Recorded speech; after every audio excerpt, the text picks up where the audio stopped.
पटाया, थाईलैंड दुनिया की सबसे मशहूर टूरिस्ट सिटीज में से एक। बीचेस, लाइट्स और रात की रौनकें। जून 25, 2026 रात के लगभग 3:34 एक सीसीटीवी कैमरा एक अपार्टमेंट बिल्डिंग के लिफ्ट के सामने कुछ रिकॉर्ड कर रहा था। एक 46 साल का मोटा ताजा ऑस्ट्रेलियन आदमी एक नौजवान लड़की का हाथ थामे हुए लिफ्ट का वेट कर रहा था। लड़की की उम्र लगभग 17 साल। पतली सी लड़की, सिंपल सा कुर्ता पहने हुए, थकी हुई आंखें और मुस्कुराता हुआ चेहरा। दोनों लिफ्ट में घुसते हैं और दरवाजा बंद हो जाता है। अगले 18 घंटे तक कोई नहीं जानता उस लड़की के साथ क्या हुआ। शाम के 9:25 पर वही सीसीटीवी कैमरा फिर एक्टिव होता है। उस ऑस्ट्रेलियन आदमी को देखो अब। वो अकेला है। उसके हाथ में एक बड़ी सी काली सूटकेस है, बहुत भारी सी, और वो उसे खींच रहा है। वो उस सूटकेस को मोटरसाइकिल पर बांधता है और फिर बाहर निकल जाता है अंधेरों में। रेलवे ट्रैक के पास वो एक सुनसान जगह रुक जाता है। तकरीबन 9 मिनट तक वहां रुकता है और फिर वापस निकल जाता है। लेकिन जब वो वापस आता है उसके हाथ में सूटकेस नहीं होता। अगले दिन सुबह एक लड़की पुलिस स्टेशन में मिसिंग रिपोर्ट दर्ज करवाती है। पुलिस सीसीटीवी फुटेजेस को देखती है और डॉट्स को कनेक्ट करती है। एयरपोर्ट पर एक आदमी पर्थ की फ्लाइट पकड़ने वाला था। वो पकड़ा जाता है और उसके पकड़े जाने के कुछ ही वक्त बाद रेलवे ट्रैक के पास रेस्क्यू वर्कर्स एक काली सूटकेस खोलते हैं। अंदर एक 17 साल की लड़की की लाश, कोई कपड़ा नहीं, नंगी, चेहरे पर गहरे नील के निशान, हाथ के निशान, किसी की उंगलियों के निशान। वो लड़की जिसका घर का नाम था केक। तो दोस्तों, वेलकम टू द शो। आप देख रहे हैं क्राइम वर्ल्ड विद शेख।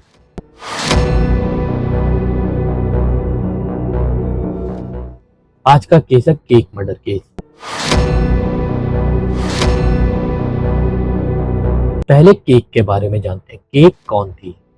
पूरा नाम टंचानो ढनोमला, लेकिन घर का नाम सिर्फ केक। उसे घर में लोग केक के नाम से बुलाते थे। वो थाईलैंड के केलसान प्रोविंस से थी। थाईलैंड का एक छोटा सा शहर, पटाया से करीब 480 किलोमीटर दूर।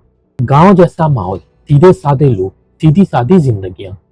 केक एक अकलौती बेटी थी। माँ नहीं थी उसकी। छोटी उम्र में ही माँ का साया उसके सर से उड़ गया था। बाप टोंचाई धनोमला एक मेहनतकश आदमी था। अकेले पालता रहा अपनी बेटी को।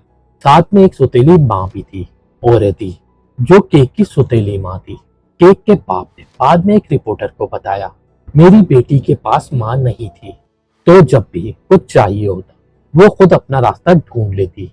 हमेशा मेरी मदद भी करती थी। सोचो इसको, एक 17 साल की लड़की जिसकी माँ नहीं थी, जो बाप का हाथ थामती थी, जो सोंकारन फेस्टिवल में फ्लावर्स और फल बेचती थी रोड पर, ताकि घर में थोड़ी सी मदद हो सके। वो इस कहानी में कोई विलन नहीं थी। वो एक लड़की थी जो थोड़ी सी खुशियों की तलाश में थी। 16 जून 2026 केक ने अपने बाप से कहा, पापा मैं एक फ्रेंड के साथ पटाया घूमने जा रही हूँ, थोड़ी छुट्टी चाहिए। बाप ने भी हाँ कर दी। एक अकेली बेटी, एक अकेला बाप। दोनों ने सोचा घूमकर वापस आ जाएगी। पटाया में केक काफी दिन तक रही। एग्जैक्टली वो क्या कर रही थी अभी ये बात क्लियर नहीं है, लेकिन पटाया एक टूरिस्ट सिटी है जहाँ रात के सीन बहुत ज्यादा मुख्तलिफ है। बहुत सारे लोग, बहुत सारे मर्दों की आमदीद और बहुत सारी मुस्कुराहटें जो पैसों के बदले बिकती हैं। पुलिस के मुताबिक केक बीच रोड के एंटरटेनमेंट एरिया में थी। 25 जून की रात किसी वक्त केक की मुलाकात सिमोन पीटर कार्मेन से हुई। अब सिमोन को जानते हैं। सिमोन कौन था? सिमोन ऑस्ट्रेलिया के विक्टोरिया एरिया में पैदा हुआ। बाद में फैमिली टिरामंगो मूव हुई। पर्थ के करीब 440 किलोमीटर अंदर एक गांव फिर अल्बानी। और फिर पर्थ। सिमोन कोई बड़ा बिजनेसमैन नहीं था। सिमोन एक ट्रक ड्राइवर था, मैकेनिक या हैंडीमैन। एक नॉर्मल वर्किंग क्लास ऑस्ट्रेलियन मर्द की जिंदगी। कोई बड़ी दौलत नहीं, कोई बड़ा ख्वाब नहीं। लेकिन सिमोन की जिंदगी एक हादसे ने बदल दी। अपनी जवानी में एक सस्पेक्टेड रोड पर उसका एक्सीडेंट हुआ। सिमोन को बहुत सारी इंजरीज आई, रीढ़ की हड्डी, गर्दन, पिंस और रॉड लगे स्पाइन्स में। जो दर्द था वो हमेशा का हो गया।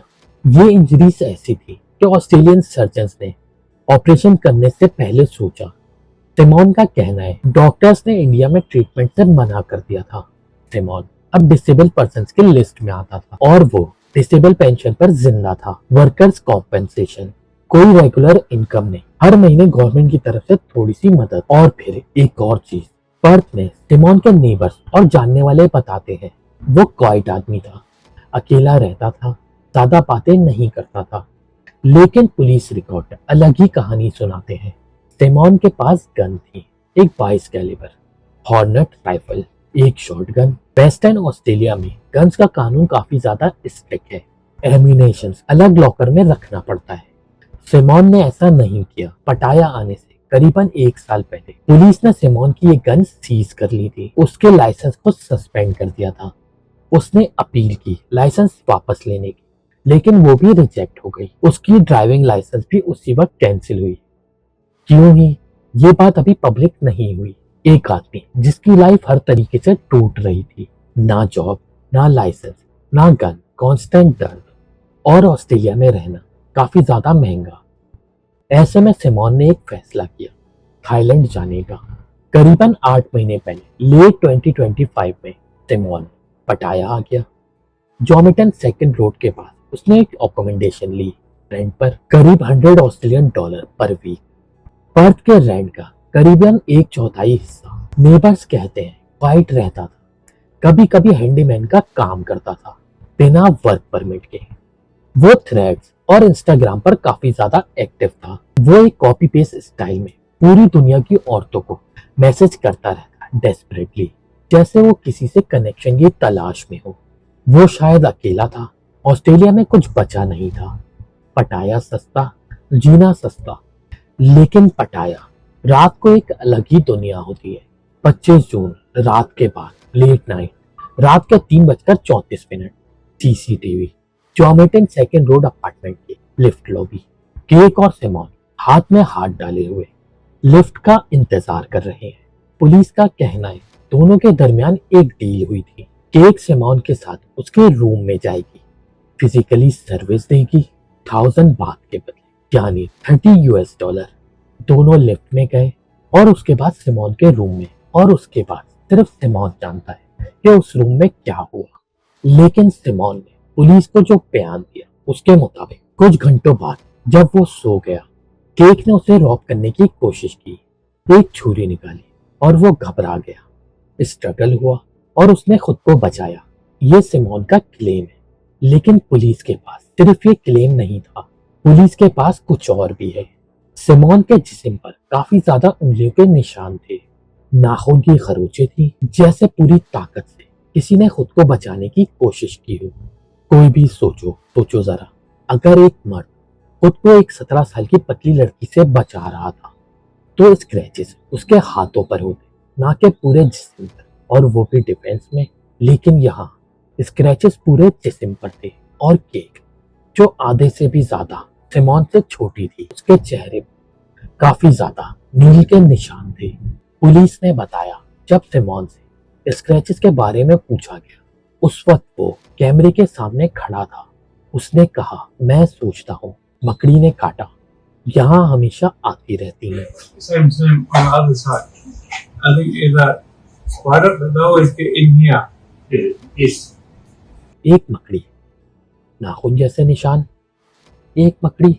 25 जून की शाम 9:25 पर सिमोन बड़ी काली सूटकेस खींच रहा था, तकरीबन 9:48 तक बिल्डिंग के बाहर। फिर वो सूटकेस मोटरसाइकिल पर बांधता है और निकल जाता है। रेलवे ट्रैक के पास एक सुनसान पैच ऑफ ग्रास, वो रुक जाता है। 9 मिनट तक वो वहीं रुकता है और फिर सूटकेस को वहीं छोड़कर वापस लौट जाता है। रात के तकरीबन 10:06 पर। अगले दिन 26 जून 2026 शाम के 5 बजे केक की सहेली पुलिस स्टेशन में मिसिंग रिपोर्ट दर्ज करवाती है। उसने पुलिस को बताया केक रात को एक फॉरेनर आदमी के साथ गई थी और तब से नहीं आई। पुलिस ने सीसीटीवी फुटेज देखी, वही लिफ्ट लॉबी वाली, वही हाथ में हाथ वाली, फिर वही सूटकेस वाली, और फिर पुलिस ने उसके रूम में एक और चीज ढूंढी, सिमोन का पासपोर्ट। अरेस्ट वारंट तैयार हुआ 27 जून 2026 रात के 1:15 बैंकॉक एयरपोर्ट, दुनिया के सबसे बिजी एयरपोर्ट में से एक। रात को भी काफी ज्यादा फ्लाइट आती है, लोग आते हैं, लोग जाते हैं। एक आदमी हाथ में बोर्डिंग पास पर्थ की जेट स्टार फ्लाइट पकड़ने वाला था। पटाया पुलिस और इमिग्रेशन ब्यूरोज की टीम पहले से वहीं खड़ी थी। 1 मिनट भी नहीं लगा और सिमोन पकड़ा गया। शायद वो जानता था पुलिस आ रही है, शायद नहीं, लेकिन उसने फ्लाई करने की पूरी कोशिश की।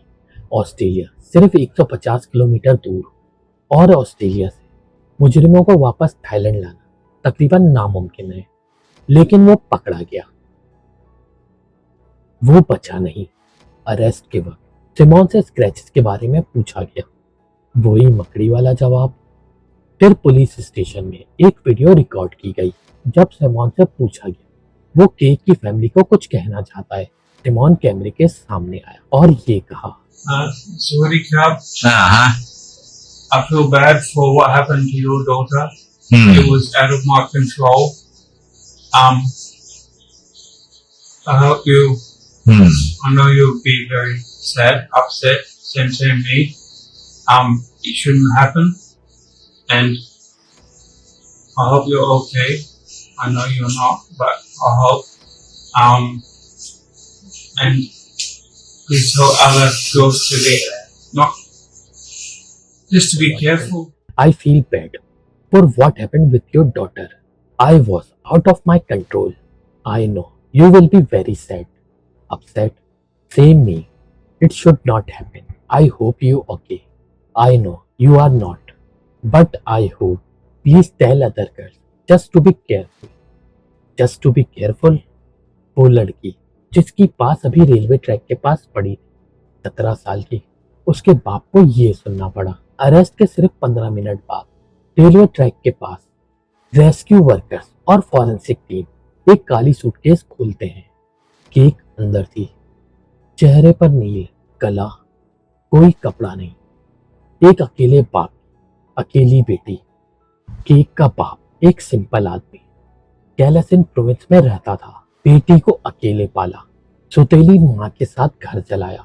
बेटी गई पटाया, बोली सहेली के साथ जा रही हूँ। बाप ने सोचा बच्ची है, जाने दो, घूमकर वापस लौट आएगी। वापस आई, लेकिन एक सूटकेस में, एक लाश बनकर। टोंगचाई ने एक रिपोर्टर को बताया, मेरी बेटी के पास माँ नहीं थी, इसलिए जब भी उसे कुछ चाहिए होता वो खुद रास्ता ढूंढ लेती, हमेशा मेरी मदद भी करती थी। एक बाप की ये बात सुनो ध्यान से। 17 साल की एक लड़की जो बाप की मदद करती थी, जो रोड पर फ्लावर बेचती थी, फल बेचती थी, ताकि फैमिली की मदद हो सके। वो कोई विलन नहीं थी, वो एक लड़की थी जिसके पास कोई ऑप्शन नहीं था। सौतेली माँ ओरेडी ने मीडिया को बताया, मैं चाहती हूँ उसे मौत की सजा मिले। मैं चाहती थी कि पुलिस मुझे उस इंसान के सामने जाने दे, मुझे उससे सीधा मिलने दो। पूरी फैमिली एक आवाज में बोल रही है, डेथ पेनल्टी। थाईलैंड में मर्डर की सजा या तो उम्र कैद या मौत की सजा इंजेक्शन के जरिए है। केक की फैमिली ने मैक्सिमम पनिशमेंट की अपील की है। अब कुछ सवाल है जो इस केस के बाद जहन में आते हैं। पहला सवाल, सेल्फ डिफेंस या कत्ल? सिमोन का क्लेम है केक ने छुरी निकाली और रॉब करने की कोशिश की और वो बचने के लिए स्ट्रगल में मारी गई। लेकिन एक 46 साल का भारी बिल्ड का मर्द और एक 17 साल की पतली लड़की, अगर सच में स्ट्रगल था तो केक इतनी ज्यादा बैडली हर्ट क्यों थी? अगर सेल्फ डिफेंस था तो बॉडी सूटकेस में क्यों बंद की? अगर एक्सीडेंट था तो एयरपोर्ट क्यों भागा?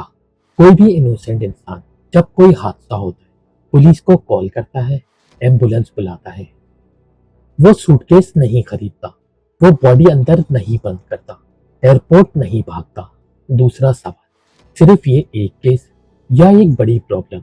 पटाया एक टूरिस्ट सिटी, एक ऐसी जगह जहाँ सेक्स टूरिज्म एक बड़ी रियलिटी है, और इस रियलिटी में बहुत सारी केक जैसी लड़कियां हैं। कैलेसन से आई, बाप अकेला, माँ नहीं, थोड़ी सी मदद चाहिए घर को, और फिर ये रियलिटी उन्हें पटाया की रातों में ले आती है। ये सिर्फ केक की कहानी नहीं, ये एक सिस्टमेटिक प्रॉब्लम है। तीसरा सवाल, सिमोन की मकड़ी का जवाब। इस एक लाइन पर गौर करो। पुलिस के सामने, कैमरे के सामने, दुनिया के सामने सिमोन ने कहा, मैं सोचता हूँ मकड़ी ने काटा। ये लाइन पूरी दुनिया में वायरल हुई। एक मकड़ी, नाखून के निशान पूरे जिस्म पर, एक मकड़ी। इस केस का मुकदमा अभी चल रहा है। सिमोन पटाया पुलिस की कस्टडी में है, बेल नहीं मिली और बेल की कोई उम्मीद भी नहीं है। इन्वेस्टिगेशन 84 दिन तक चल सकती है। अगर वो डिनाई करता है तो ये केस सालों चलेगा। केक की फैमिली कैलेसन में है, एक ऐसा घर जिसमें एक बेटी की आवाज अब खामोश हो गई। ये सिर्फ मर्डर नहीं है, ये एक याद है कि इस दुनिया में ऐसी जगहें हैं जहाँ एक लड़की सिर्फ एक नंबर बन जाती है, एक सूटकेस बन जाती है, एक हेडलाइन बन जाती है। टंचानो डनोमला एक हेडलाइन से ऊपर है। ये एक इंसान का नाम था, एक बाप की बेटी का नाम था। वो इंसाफ की हकदार है, और कोर्ट जो भी फैसला करे वो इंसाफ सिर्फ एक चीज से मिलेगा, जब ये दुनिया समझे कि एक लड़की चाहे किसी भी हालत में हो, उसकी जिंदगी की कीमत होती है। मैं हूँ शेख और आप देख रहे हैं क्राइम वर्ल्ड विद शेख। मिलते हैं नेक्स्ट केस में।